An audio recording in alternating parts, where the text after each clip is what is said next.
রাগ করলা, বলো বিসমিল্লাহ, বলো সুবহানাল্লাহ। এই কথাটা যে ভাইরাল, এটা বললে আমলনামায় গুনাহ উঠে যেতে পারে যে কারণে, এবং কি এটা মারাত্মক একটা বিষয়। দুইটা বিষয় এখানে রয়েছে। আপনারা দেখছেন যে কিছুদিন পর পরই সোশ্যাল মিডিয়াতে একটা ট্রেন্ডিংয়ে আসে, কাঁচা বাদাম থেকে শুরু করে একটার পর একটা ওই কিরে মধু মধু এরকম জিনিস পোলাপান এটা ছড়ায়। তো এই যে একটা দেখলাম ভিডিওতে সোশ্যাল মিডিয়াতে, হাত দেখতেছে গণকের মতো, সে হাত দেখাচ্ছে আর এমন কথা বলতেছে যেটা জীবন সকলের জীবনের সাথে মিলে যেতে পারে।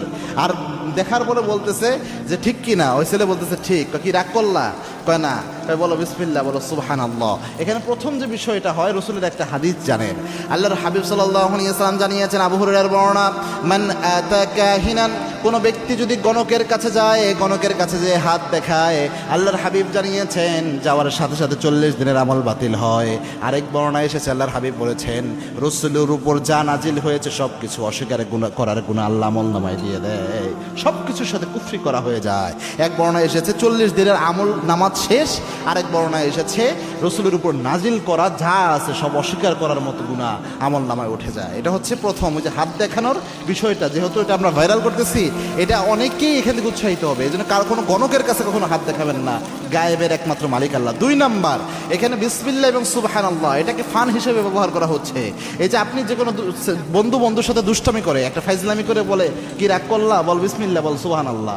এই যে বিসমিল্লাহ সুবহানাল্লাহ, এটা কিন্তু মারাত্মক একটা শব্দ। আল্লাহ রাব্বুল আলামিনের বরকতময় নাম বিসমিল্লাহ, সুবহানাল্লাহ, তাসবিহ আল্লাহ রাব্বুল আলামিনের বরকতময়, এগুলার অসংখ্য ফজিলত রাসূল সাল্লাল্লাহু আলাইহি ওয়াসাল্লাম হাদিসে বলে গিয়েছেন। তো এই এগুলা নিয়ে যদি আপনি ফাইজলামি করেন বা ফান করেন, এগুলা যদি আপনি আপনার স্বাভাবিকভাবে মজা করার জন্য ব্যবহার করেন, তো এটা তো মারাত্মক, এবং এই ক্ষেত্রে অসম্মানজনক হলে ঈমান নষ্ট হয়ে যেতে পারে। এই জন্য এই কাজটা যেন আমরা না করি। শুধু যদি বলা হতো এতটুকু কি রাগ করলা, এটা একটা আলাদা হিসাব হতো, কিন্তু পোলাপান দেখি বিসমিল্লাহ সুবহানাল্লাহ সহ এইভাবে বলতেছে। এজন্য একটু সাবধানতা অবলম্বন করা উচিত যে বিসমিল্লাহ সুবহানাল্লাহ শব্দটুকু নিয়ে আমরা যেন ফাইজলামি না করি, যোগ না করি। এগুলো অনেক যুবক ভাই হয়তো আপনাদের কষ্ট লাগতে পারে, কি তোমরা রাগ করলা।